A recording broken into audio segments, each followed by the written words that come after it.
This is the Big Nasty. Yeah, Big Nasty, Hall of Fame Tampa Bay Buccaneer fan, baby. This is Mike Allstott, Tampa Bay Buccaneers, and you're listening to the Cannon Fire Podcast. Cannon Fire Podcast, brother. You ain't listening, and you're missing out. Woo!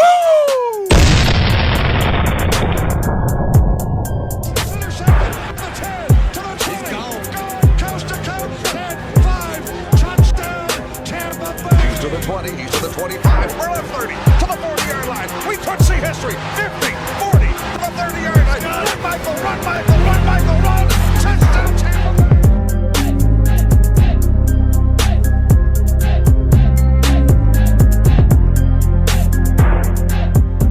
This is the Cannon Fire Podcast. Welcome back, ladies and gentlemen. Pleasure to have you listening today.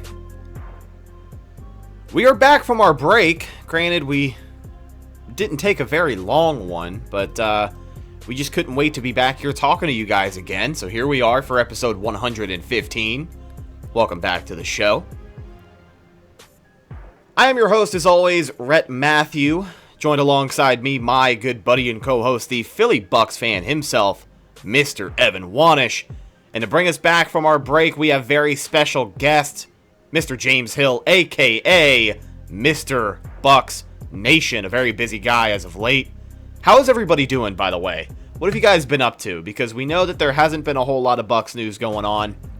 We know that everybody's been stuck at home, kind of doing most of the same thing. So what have you guys in particular been up to? Evan, you go ahead and go first, my man. There's like zero Bucs news, but we're back, so it does not matter.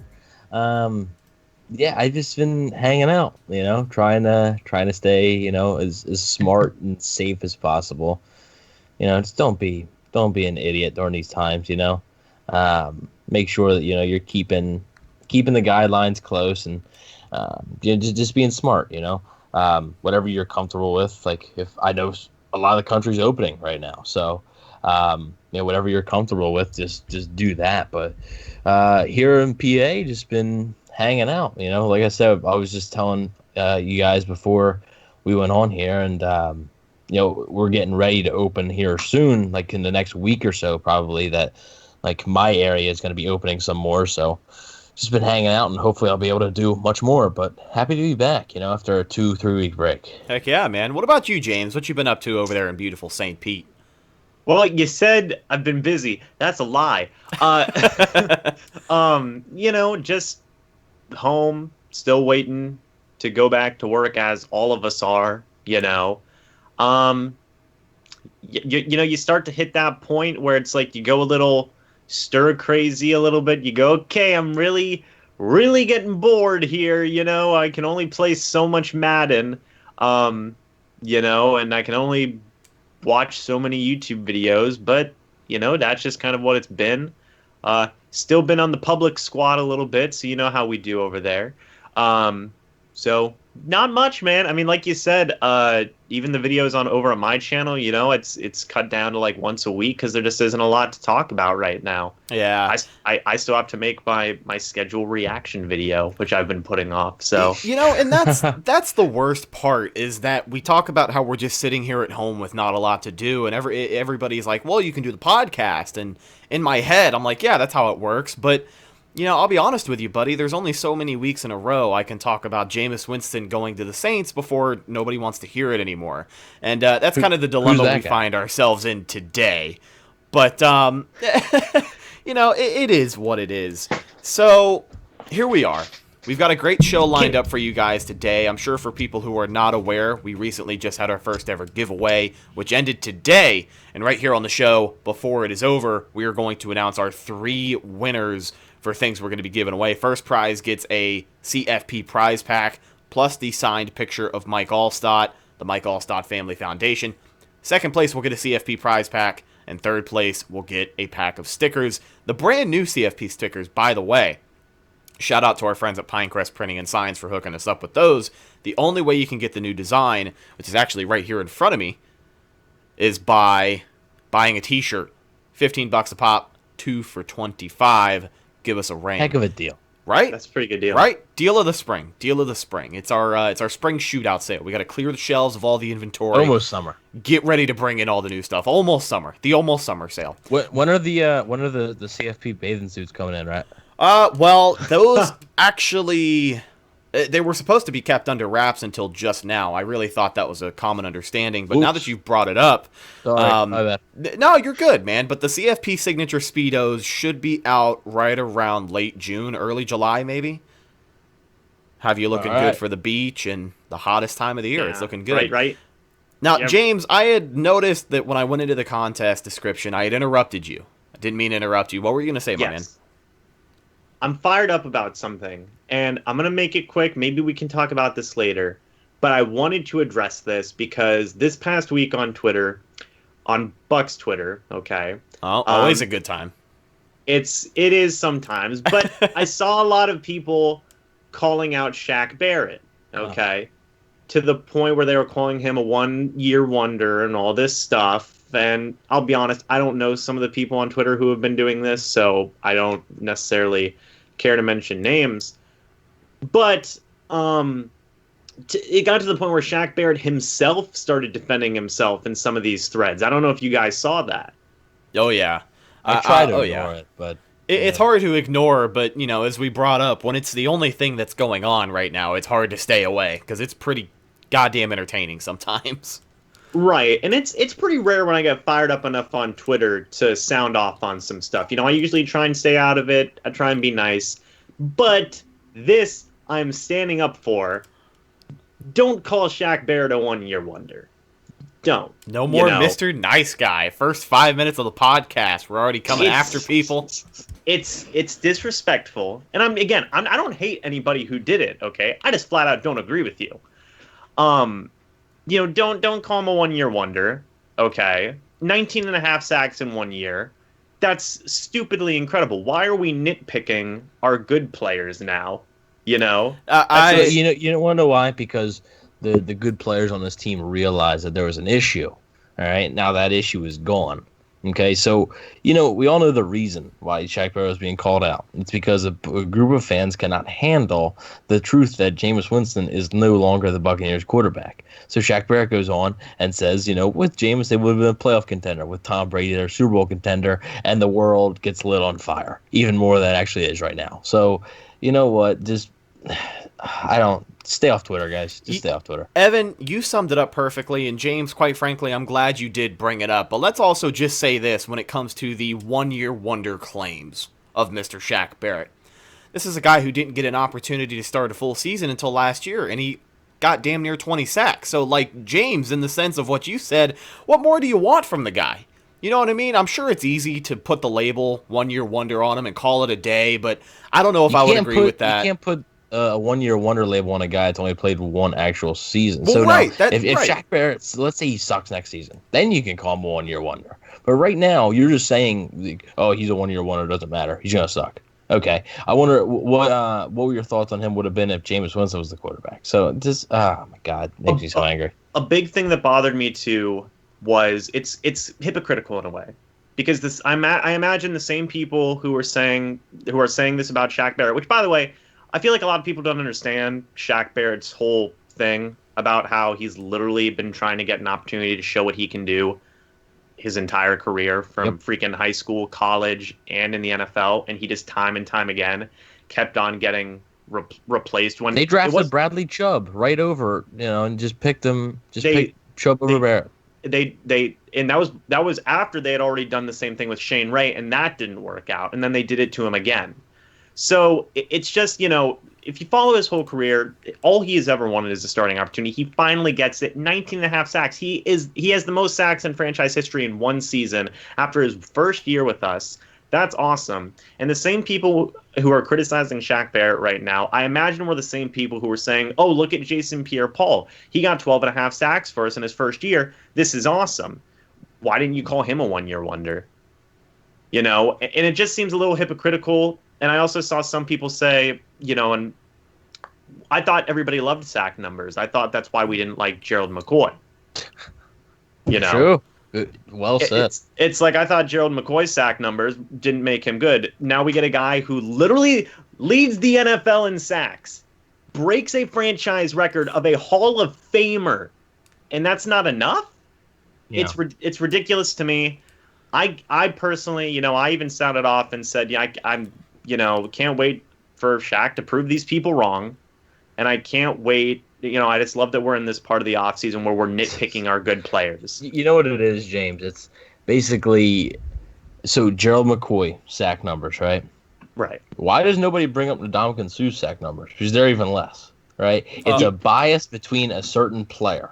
Okay. Now, the difference with Shaq Barrett's situation is he commented on another player that is just, it's starting to get weird with the Jameis Winston Twitter stuff. Okay. It's starting to get really weird. The dude is not there anymore. Okay. Sports in itself is tribalism. Like, it's the classic definition of tribalism. My tribe is better than your tribe for this reason, and we're going to fight about it. But to have that break down to inside the fan base is really interesting. And I will say this, James, I'm very happy that you brought this up, because now we have something to talk about on a show that I was very nervous we didn't have a whole lot to talk about. So thank you for coming in here with some firepower and some venom right out of the gate. This is a new side of Mr. Bucs Nation that, quite frankly, I have not seen before. Something has just made you snap. It's the new darker logo. That's what it is. Ever since you changed the logo, got a little grittier. Oh yeah, well the big thing for me is just like, you guys know how big of a Shaq Barrett fan I am, and just the reason I'm a big fan of him is because you think he's going to do good, and he actually does good. Why would you not support a player like that? Right. And if it truly is just his comments about Jameis Winston, and That's what it is. Shaq is honest about stuff. Okay, like there's been some things he has said this offseason where you go, oh geez, that was a little blunt, but you got to respect it. Yeah.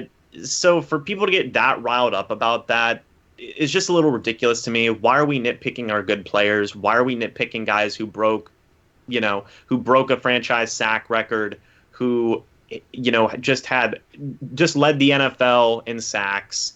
Mm-hmm. It's ridiculous to me. And I will say this, and then I think we should move on here. I want to say one more point after that, though. I think the reason that this is as big of a deal as it is, what you were asking, James, I think the reason that this is talked about so much right now and people are starting to nitpick these players is exactly what we said at the beginning of the show, because everybody's just got all this time on their hands and there's not a lot of news coming out. We do have a little bit of news and rumors we're going to get in for you guys right after this, but Evan, I'll let you pick up where I left off. What were you saying, bud? Yeah, so Shaq Barrett has been in this situation before, okay? He's won a Super Bowl, correct? Yes. Who was his quarterback when he won a Super Bowl? Peyton Manning. Mm. The sheriff. He knows what that type of player at the quarterback position does for a team.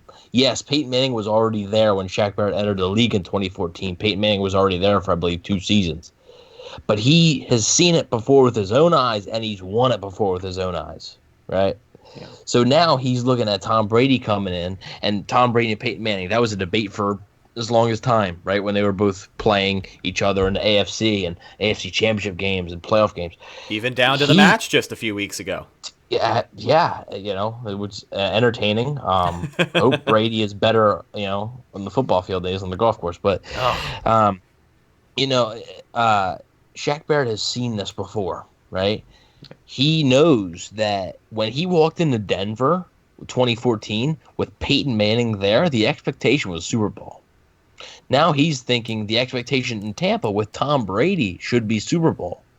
With James, everybody says, "Oh, that's disrespectful, Jameis Winston." Do you think anybody would be picking the Buccaneers to win the Super Bowl next year with Jameis Winston as the quarterback? No. It's fair to say because he's never even been to the playoffs, but Tom Brady adds something else, and that's all Shaq Barrett was saying. There's no need to come after him. Well, just my final thoughts on this too is that, obviously it's Tom Brady. It's literally arguably the greatest, I don't even know if it's an argument at this point. He could be the greatest quarterback of all time. Why would you not get excited about that regardless of who you are? And I know the obvious reasons people have said age and stuff like that, but at the end of the day, it's still the greatest quarterback of all time.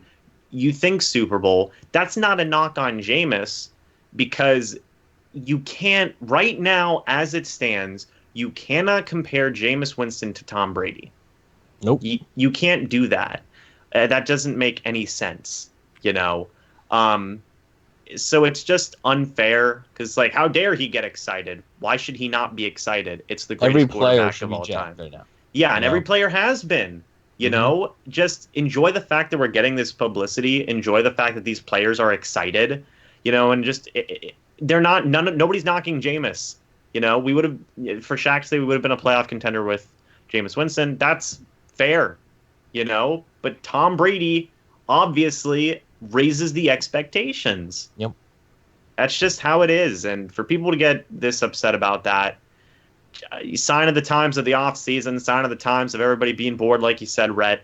And it's extremely frustrating given if you know Shaq's journey and where, you know, obviously every time he's been, you know, replaced as a starter, he hasn't gotten a starting opportunity. The one time he does it, he knocks it out of the park, and people still nitpick and criticize. That's not fair. You guys, I mean, you have summed it up perfectly and taken all the words out of my mouth, so I really don't feel like I need to speak upon this topic any further. So let's go ahead and move on. This is the Evan and James show now, right? Exactly, right? You guys can just take over from here on out. But we do have a stellar show lined up for you guys. Of course, we're going to be announcing the winner of the giveaway. We've got some news and rumors we're about to get into. And then I've got an interesting question. One of them comes from a voicemail, by the way, so we're going to get into that as well. But let's jump into some of the most recent rumors that came out this week. There were two big rumors floating around. One of them lasted a lot longer than the other one did. It opened up with somebody reporting that there was a potential trade in the works between the Redskins and the Bucs. That ended up being a complete lie. Never happened. And to be frank, I don't know who first originally reported it, but everybody should shame them for it. The second rumor that came out was Devonta Freeman, running back, free agent, formerly of the Atlanta Falcons, had some interest, I believe, between the Bucs and the Eagles. There was a report tossed out that the Buccaneers had offered him a contract, which came back untrue. So the Buccaneers have not offered him a contract officially, but it seems like the last of what we've heard of this situation is that Freeman is kind of fielding options between Philly, between the Bucs, and then maybe some other teams that we do not know about. Evan, does that sound just about correct up until this point? Yeah. Jeff McLean, who is a Philadelphia Eagles reporter, he had said that Devonta Freeman has been offered a contract by the Eagles, but he's also thinking about other offers, and in parentheses he said Bucs. Yeah. So that led to people saying, "Oh, the Bucs offered him a contract." So Greg Allman went and he checked and said no. The Buccaneers have not officially offered him a contract. And McLean then went back and even said he shouldn't have said the Bucs offered a contract. However, he has still heard that there is still interest there. And I believe that. I do believe that if Freeman's price gets down to a range where they're comfortable, they'll definitely kick the tires on it. Now, I mean, you know, you got some people saying that, you know, they did offer him a contract, and then they didn't officially offer him a contract. So I don't know what the difference is. But, you know, I would expect them to have interest, but not right now, just because it doesn't make a ton of sense right now. Based on, you know, Freeman apparently declining, I believe $4 million from the Seahawks before the Seahawks signed Carlos Hyde. So we'll see what happens, but I mean, I wouldn't expect an addition like Devonta Freeman. It did catch me off guard when I saw McLean's tweet about the Bucs offering him a contract. I was like, wow, okay. Yeah. But it still is something to keep your eyes on as they look for depth in the backfield. And that was actually going to be my follow-up question was, you know, contracts and numbers aside of what he would take, what he wouldn't take, what do you think Devonta Freeman at this point can bring to the table? You know, the idea floats around that maybe he's another receiving back for Tom Brady. Maybe he's just a third down guy like we expected maybe Keyshawn Vaughn to step in and be. If they were to bring in a guy like Freeman, what do you think his role in that backfield is going to be? Well, I think we can all agree this team's in win now mode, right? Obviously, That's what happens when you sign a 42-year-old quarterback and then trade for his favorite tight end. Bring him out of retirement, dig him up out of the grave, and put him in pads. Say, here we go. Let's go on a run, Gronk. Yeah. I mean, basically, if you're looking at it, do you trust Devonta Freeman, who's a veteran, you know?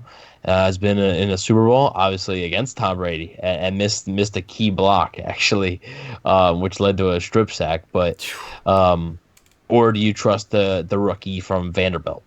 That's a tough thing for a win now team. I'm sure if money wasn't involved, the Bucs would choose Devonta Freeman and just have Keyshawn Vaughn kind of learn. Of course, money is involved, but I think that if Devonta Freeman would come to the Buccaneers, he would be that second running back, that guy who can catch the ball, can be on third down. There's not a lot of depth on this team right now, anywhere really. That's a concern. And even the running back position, if Ronald Jones goes down, you're looking at Keyshawn Vaughn, Dario Gambale, TJ Logan. That's rough. And there's not a lot of experience with that running back room right now. Devonta Freeman would bring a lot of experience, and he'd bring a more pass-catching back type than Ronald Jones can. I wouldn't expect Devonta Freeman to be the starter, but I would expect, like I said, third down running back, a guy that can pass block a little bit, and a guy that can catch the ball in the backfield. What do you see in Freeman, James? I think I agree with that. Like you said, I don't think he'd necessarily be the starter. He would definitely be a complimentary guy to a Ronald Jones. I don't know if it'll happen. I still think it could happen, but the Bucs, they had a couple of guys there already. Ronald Jones, who they've been hyping up the entire offseason, so you would imagine his starting job's probably safe. TJ Logan, who's a former Bruce Arians draft pick, and Bruce was excited to get him in once he was cut after last preseason game. He was excited about that.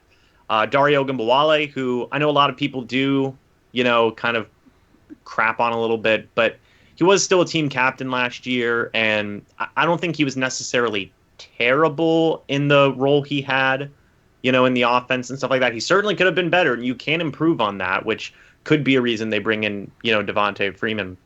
But, Dario Gambale's there as well, team captain last year. And then you just drafted 2 rookie running backs, Keyshawn Vaughn and Raymond Calais, who I remember, I think, specifically for Raymond Calais, I think Bruce compared him to a smaller but faster David Johnson. I think that's what he compared him to. Don't quote me on that. But, I don't know. Like you said, there's not a lot of experience in that room right now. And they could certainly use somebody like Devonta Freeman just as a veteran presence. But there's a lot of threads in that room right now that have a lot of ties to Bruce Arians. So we'll have to wait and see on this one. I could see it happening, but I could also see it not happening. But, in terms of what his role would be, kind of a complimentary guy to Ronald Jones, like a receiving back. Kind of like what Dario Gambale does. The experience point that you both brought up is really, really important there, because I didn't think about that until just now, how there really is not that much experience in that room, especially with a guy like Peyton Barber stepping away. So bringing in a guy like Freeman, I'll come out and say I wasn't the biggest fan of him while he was in Atlanta. During that time where he was really one of the more talked about running backs in the NFL, I just never bought into the hype that much. I don't think he's a bad back per se. It's not like I hate him. If they brought him in, I like it from the experience standpoint. But if he gets brought in, as long as Rojo gets his reps, and let's say Devonta Freeman is that complimentary guy that they maybe expect Keyshawn Vaughn to be at this time of the game, then I'll be happy with it. But definitely something that's up in the air and something to keep an eye on. If we find out anything else, of course, we'll be here to let you guys know. So let's get into this next topic that I had on my notes, and something very interesting. During all of this downtime, I've been listening to a lot of other Buccaneers podcasts, and first off, I'm grateful that we have so many to listen to. Secondly, a big topic that I have heard discussed has to do with the identity of what this Buccaneers team is going to look like in 2020 when they start playing, when they start finding their groove. What is this team going to look like? I think it's safe to say for the past 4 years, this team has been carried by their offense. It has been a top 10 offense every year, a productive offense every year. And if you're the Bucs and you're not going out and getting 400 yards of total offense, chances are you lost that game, or it was just, not a very great game for you. But it's been a team defined by the offense and how well that they do on that side of the ball. Now, my question is this. I've heard people say this and that about the identity of this team they're going to have. Some people believe they're going to lean on the defense. Some people believe they're going to lean on the offense. Teammates are having fun with it. Devin White came out and he said, I'm really expecting them to lean on the defense. We want to be what they lean on. We want to win games this year. And then Ali Marpet a few days later comes out and is joking, like, I appreciate what Devin said, but it's definitely going to be the offense leading the charge this year. So my question to you, James, is this a team that'll lean on the defense being stout, or is it what we've seen from Bucs past, where it's a team that leans on the offense being productive? Because the most interesting part about it right now is that I truly believe it can go one way or the other. What do you think? I disagree with that in a way. I think that the vision Bruce Arians wants this team to be is just as complete of a team as it can be. You know, obviously I don't necessarily know if Bruce Arians and his staff want to lean on the defense or the offense. Right. Kind of when I look at the makeup of this team right now, I actually just started watching finally the All or Nothing series with the Arizona Cardinals. Good stuff. Great series. Missing out. Great series. Back whenever they went 13-3. It's a little sad because I know how it's going to end, but because I just remember that season. But if you remember the makeup of that team, it was just an all-around good team. 13-3, they had a veteran quarterback with great offensive pieces around him and a defense that had a lot of young guys on it that were all contributing right away. I kind of see a similar makeup with this current team. You have a veteran quarterback with phenomenal weapons around him, and a defense that has a lot of young guys who are looking to contribute right away. So when I think of the idea of this team's identity, are they going to lean on the defense? Are they going to lean on the offense? I think what they're trying to go for right now is they're trying to get as close to that, 2015 season as they can, where, it's like they just have an overall complete team and they don't really have to rely necessarily on anything because they're just trying to play as a complete team. You know what I mean? Right. What do you think, Evan? Yeah, I 100% agree with that. I think that if you're looking at, I just don't think you can choose one. I just don't see, because here's the thing. I think the offense is going to be good, but I've used this on the show a few times. This offense isn't going to be as explosive, but it's going to be more efficient. There's going to be less turnovers. There's going to be less sloppiness with this offense. However, you're going to see less 500-yard games. Yeah, you're not going to see any games where they score 55 points. Like you're not going to see that. You're just not. You're not going to see another game like the LA game. Like I really don't see it. Will they go over 30? Probably, yeah, a bunch. But I don't see this offense being a top 3, top 5 scoring offense. It's just not going to be that explosive. However, the defense is also going to have to hold up its end of the bargain. And I think that the fact that this offense is going to be more efficient is just going to even help this defense. It's going to put the defense in less unfortunate spots on the field because less turnovers. Just, it's going to be like, I don't think Bucs fans are so used to the past 5 years being filled with a lot of turnovers, a lot of explosive plays, but a lot of turnovers, that they're not going to know what a defense, a quarterback that protects the ball better, and a defense that is well rested and put in decent spots can do. Right. They're not going to know what that looks like. There obviously there has been games when Jameis Winston played game manager and the defense wasn't put in bad spots. Of course, I'm not saying Tom Brady's going to be a game manager. He's not. I don't see that, but I do agree with James when, that 2015 Cardinals team, that's a great example. They had an explosive offense, veteran quarterback. I love that. I love that comparison. The defense, just like you said, they had some veterans at some spots, right? Dwight Freeney, I remember, was there. That's like comparison to Dominican Sue, possibly. Jason Pierre-Paul. There's veterans there, right? But there's also a lot of young talent. Just like, Tyrann Mathieu was a young player. Tony Jefferson was a young player. Patrick Peterson, even at the time, was a younger player.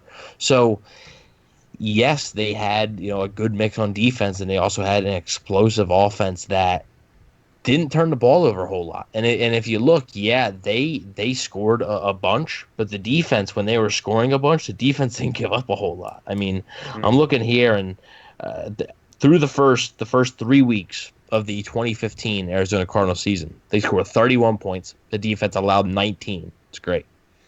They scored 48 points. The defense allowed 23. It's great. They scored 47 points. The defense allowed 7.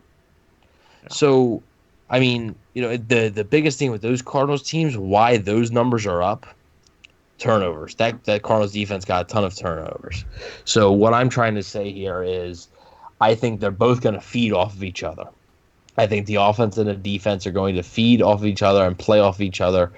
Yes, the offense isn't going to put the defense in as bad spots, which will help the defense. And the defense is going to put the offense in a lot more better spots, which is going to help the offense. So I do agree that their identity is going to be as balanced as possible. Hey. So even on offense, if you want to go there with a run and pass game, balanced as possible as they can. Blitzing on defense, yeah, Todd Bowles is the coordinator. Probably get a little bit more blitz in there on defense. But like I said, they want to replicate a complete team. Will they? When you look on the roster, I don't see a complete team, but I see a damn good team. Yeah, and I like that answer from both of you guys. That honestly wasn't the perspective that I was looking at it with, because we have grown so accustomed from, having an explosive offense with a lot of turnovers, unfortunately, and then the expectation for the defense for the longest time was, all right, go bail these guys out. And it is very impressive when you take a look at last year and you look at just how many times the defense was able to do that as opposed to when they were not able to do that. Because I'm sure there was a period they were not good anyway. So that's a bad recipe, right? Right. So if they weren't even put in those situations in the first place, maybe that overall defense on the season would have been way better than it was. And that's saying something, because towards the second half of the season, it was one of the better units in the NFL. So let's move on. We opened up the Cannon Fire hotline this week. You guys can give us a call 24/7, 365 at 813-433-0323. And we only got one voicemail this week, but hey, I mean, it's okay. It is what it is, Thank you don't always knock them out of the... Huh? I just said thank you for that one voicemail. Yeah, thank you so much for the one voicemail. So we're going to get into that right now. And a very interesting question posed by this voicemail as well. So we're going to open that up. This call is coming to us out of the 509. So let's strap in and see what my man has to say. What's going on, dude? Thanks for calling CFP. Hey, guys. My name is Anthony. I just want to leave a little question for you guys. Do you guys think that Byron Leftwich doesn't take that extra step in his play calling, that maybe like midway through the season or so that BA might actually take over and start doing play calling again? I appreciate it. Thanks, guys. Thank you, Anthony, for calling in. And a very interesting question brought up by Anthony in a situation the Bucs fans have actually seen themselves in before. His question was along the lines of, will the Bucs, and Bruce Arians, of course, need to worry about offensive play calling at any time during any of this? And it's a very, very good question that he brought up. We're going to jump into that right now. So let's look at Anthony's question and let's break it down. I brought up that Bucs fans have been here before. Let's talk about why. Well, we know that Dirk Cutter for a long time was really weird with Todd Monken about the offensive play calling. We know we were in that situation before in Cutter's last season where he kept taking the play calling from Monken and then giving it back and then taking it away from him. And Anthony's question is, do you think Bruce Arians is going to find himself in that same situation this season if Byron Leftwich just can't deliver with the offensive play calling? I know a lot of people were critical of his offensive play calling last year. I think a lot of it had to do with just Bruce Arians' offense in general. It's a tough first-year offense to learn, but people wanted to point the blame at Byron. They feel like he's not living up to the hype. Regardless of your opinion, it is what it is. But let me just say this before I toss it to you, Evan. I feel like we're so much more mature as a team than we were when Cutter was taking away play calling from his offensive coordinator. Like, we've known Bruce Arians as a guy who first and foremost trusts his coaches. Like, if he hired Todd Bowles and Byron Leftwich to be his coordinators, he's made it clear he trusts those guys. He's not going to go out of his way to sabotage anything that they're doing if they see it a certain way. Maybe if it's losing his football games, he'll intervene. But I just don't believe we'll find ourselves in that point at all this season. I really don't. What do you think, Evan? Yeah, I think the only way that you would see Bruce Arians do something like that is if, like, the team, let's say after, 6 weeks is like 2-4 or something like that. Like, that's really the only way I could see it. But even then, like you said, he has faith in his coaches. He lets his coaches do a lot. Like Todd Bowles, that's his defense, man. Bruce Arians doesn't intervene in the defense at all. But the difference here is that Bruce Arians is more of an offense guy. So he picks Byron Leftwich as an offensive coordinator, and there is a good bit of hype with him. And yes, Byron has ups and downs last year. I do believe that some of it was hindered by the turnovers. I mean, it really was. But and you're right there, Rhett. Okay. So basically, a lot of it was hindered by that. And I'm not saying, oh, well, some of his play calls were just on Jameis Winston, because they definitely weren't. Like, it goes both ways. But I think the only way that there would be a switch there is if this team is really struggling to put points up. Tom Brady is just not looking good. Ronald Jones isn't looking good. Like, the offense just doesn't look like itself at all. And, maybe even 2-4 is maybe even a little bit too good. Maybe they'd have to be like 1-5, 0-6 for Bruce Arians to do something like that. I really don't think he wants to call plays. I really don't think he does. But I think if he feels a sense of urgency, he might have to. So I wouldn't expect it, but I don't expect his team to be 1-5. But right, never say never. But that is probably the one situation I could see Bruce Arians take over. What do you think, James? Yeah, I think that, Evan said it really well there. Bruce Arians thinks that Byron Leftwich is a future head coach, and he is not. He has not, I guess, changed his opinion on that. He's definitely not shy about it.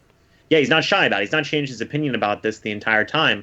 And it's interesting because, last year, I know some, like you guys said, people were critical of Byron Leftwich's play calling. There were some confusing moments. But at the end of the day, overall, the offense still looked pretty much just as good in some ways as Dirk Cutter and Todd Monken's offense in terms of the overall numbers. Mm-hmm. They were still technically a top 5 offense or whatever. And while some fans may have thought that, Byron Leftwich wasn't doing a good job, Bruce Arians said he's doing a great job the entire time. He said, I trust Byron Leftwich. I think he's doing a great job. And, at the end of the day, it all just depends on what Bruce wants. And I think that, like you said, Bruce trusts Byron Leftwich. He thinks he's doing a good job, and he probably thinks he's going to be doing an even better job with, Tom as his quarterback now and having another year to, really mold and figure out his own offense. So I think that, yeah, unless something insanely drastic happens where they are just really not doing good by midseason, only have 1 or 2, like Evan said, I don't even know if 2 wins would be enough to make Bruce go, because the trust that he has for his coaches is just so high up there. It would have to take a lot for Bruce to say, well, I'm going to start calling plays now. And especially after the start that this team had last year. I don't think anybody expected them to rebound the second half of the season the way that they did, come out, win all of those games in a row. I think that is definitely a testament to how much he does trust those guys. And when you're in a situation where you have a slow start, he still trusts them to just get it up and going, get over the hill. Last season the situation was, well, playoffs are gone at this point, so let's just win as many games as we can. And towards the end, we know there was a little bit of a stretch where the Bucs had some faith that they could finish 9-7, maybe, just maybe. But yeah, I think the trust that Bruce has in his head, in his coaches, is just, it speaks volumes. And I think that's really the whole answer to this question here. So thank you to Anthony for calling in, by the way. James, I didn't mean to cut you off on your thought there. I just wanted to get that out. Oh, no, you were good. I think I was just going to say something again along the lines of, even last year they were 2-4, and he's like, no, Byron's doing a great job. Like, okay. All right, yeah, sure. Yeah, he definitely defends his guys. Bruce ain't going to do it. I don't think Bruce would do it. Definitely. So, ladies and gents, that's just about all the Bucs news we have for you today. So Crazy, I think now is the the moment that people have been waiting for, and I'll be honest with you, I'm fairly excited about this as well. So let's just jump on over to it. We are going to announce the winners for our CFP 1,000 subscriber giveaway. If you're watching on YouTube, you can see the prize wheel there. You can see all the names on the list here. Thank you to each and every one of you who signed up for our contest, our first one ever.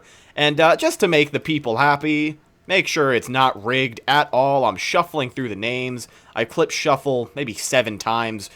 So there you go. There's our prize wheel. Gentlemen, before we spin, do we have any last words? Good luck to everybody who entered, and hope you guys.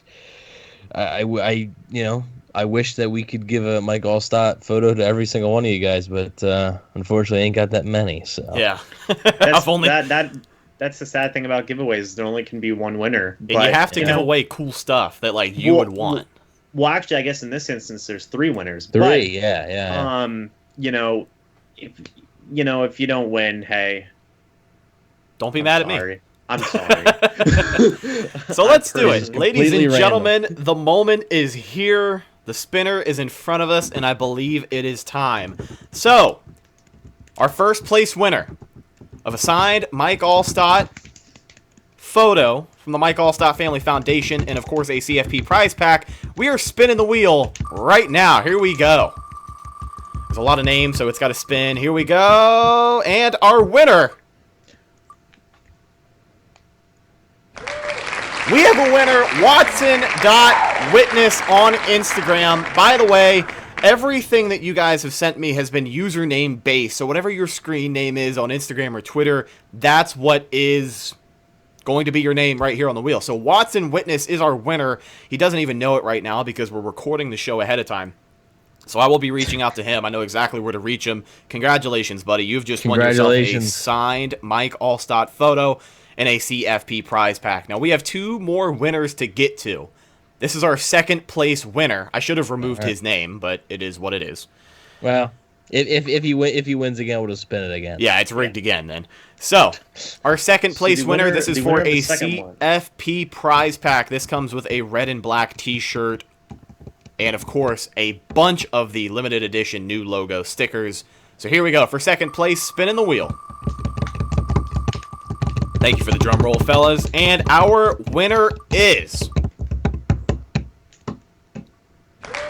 Jake Porter is our second place winner for the CFP prize pack. Jake Porter, thank you so much for entering, buddy. I will get your contact info and be in touch with you. Congratulations. And here's our last winner. For a CFP sticker pack of the new logo, which you can only get through this contest or buying a shirt, our winner is... Burrow Nation. A Joe Burrow fan page is our winner. You can see the confetti going off there. Burrow Nation, congratulations to all of our winners here today. We appreciate each and every one of you who entered the contest. I mean, this was our first giveaway in show history, and you guys really showed up and showed out, and we truly do appreciate you. I wish I could have won the Allstott thing. You know, I wanted to slip my name in there and see if I could win because I really want one of those. Mike Allstott's my favorite player. Who is this anonymous user? Oh, it's Rhett. Oh, what? No, dude, you're crazy. You're crazy. You'd forget. You'd post on Instagram. I love this new Mike Allstott photo I got framed. Right, yeah. Oh, man, what a great gift from my friends who sent me this photo of Mike Allstott. I have no idea where it came from. What happened? I don't know. I think I got in a contest or something. Yeah, it's a little weird that every part of the wheel, it's like Rhett, Brett. Right? What? No, I don't know what you guys. I don't know what you guys are talking about. I have no clue. But thank you once again to every single person who entered and, of course, subscribed to us here on YouTube. We would not be doing this contest, and we probably wouldn't be doing this show without you. So 1,000 subscribers, and, of course, everybody who added on to that by entering into the contest giveaway, we deeply appreciate you. And go Bucs. And I just wanted to say, too, congrats to you guys for hitting 1,000. Getting past that hump of 1,000, it feels great. You know, getting hit in that first 1,000, and after that, you know, you really start to see things start to snowball. So, I think this is just the start of big things for CFP here on YouTube, and I think that it will continue to grow as this season goes on. Hey, that means a lot, my man. As, the Appreciate it. authority of Buccaneers YouTube, the guy who is the gatekeeper, that means a lot coming from you. So thank you, my man. Very, very excited about what we can have for the show going forward. And as we brought up here multiple times, I think everybody who does Bucs media, fringe media, fan media, whatever the hell you want to call it these days, is going to see a big boost in just everything. We have a lot of attention on us with, of course, Tom Brady coming. And we've talked about it countless times. So right now we just kind of have to buckle up and wait for it to happen. But we're very thankful for James, not only you helping us along the way, coming in. And I mean, you're the third member of the show at this point. We've had you on so many times. We might be calling your name again once football season starts. You never know, but we'll keep that hush-hush for now. But ladies and gentlemen... I can't find my CFP shirt. I guess it must not mean that much to you if it's on the ground somewhere. No, forget it then. You're like the fourth member then. No, yeah, I wore it the other day. I think it's in my laundry hamper. Yeah, okay. Well, we appreciate you repping us around town, and we appreciate you coming on the show, by the way. Ladies and gentlemen, that's just about going to do it for this episode of the Cannon Fire Podcast. Thank you for staying patient with us while we were on break from doing the show. And as of right now, not a whole lot of Bucs news, but of course, that as soon as it does come out, we will be there to tell you, hopefully before anyone else does. That's kind of the whole idea of the show. I don't know. James, thank you so much for coming on the show, my man. You guys can go check him out at Mr. Bucs Nation. And James, one last address to the people. You have anything you're working on or anything people should look out for? No. I love it. Man. No, I don't. No, cut it. No, I don't know, man. I have a schedule review video I'm supposed to come out with, and I'm sure that'll come out eventually. So I don't know, man. It's just like you get in that part of the off season where you're just like, okay, I can take my time with stuff now. So I don't know. Maybe bringing back a couple of old series on the channel that I've been putting off, some projects I've been working on. We'll see. I have some free time, so who knows? But thanks for having me on, guys. It means a lot as always. Proud to be the third member here, and proud of you guys for everything you've done here so far. And I can't wait to see you guys grow more. This is gonna be awesome. Heck yeah, brother. We truly appreciate you. You guys can follow the show on social media, Facebook, Instagram, and Twitter. All of those are Cannon Fire Podcast. It's your number one source for any updates on the show and, of course, any Buccaneer news. And while you're on social media, make sure you go follow my co-host, Mr. Evan Wanish. You can find him on Twitter at EvanNFL and, of course, on Instagram at bucks.wave, the number one Buccaneers fan page on Instagram. How's that going? Going pretty good. 24.5 thousand. Thank you for being so hype. Yeah, right, James. I just switch away the camera, and you got to let loose and just let people see a side of you you've never seen. He's about to break through the screen. I do appreciate that. 24.5K followers, so half, almost there to 25K before the season starts. So I told you James, were going to hit 25K before July.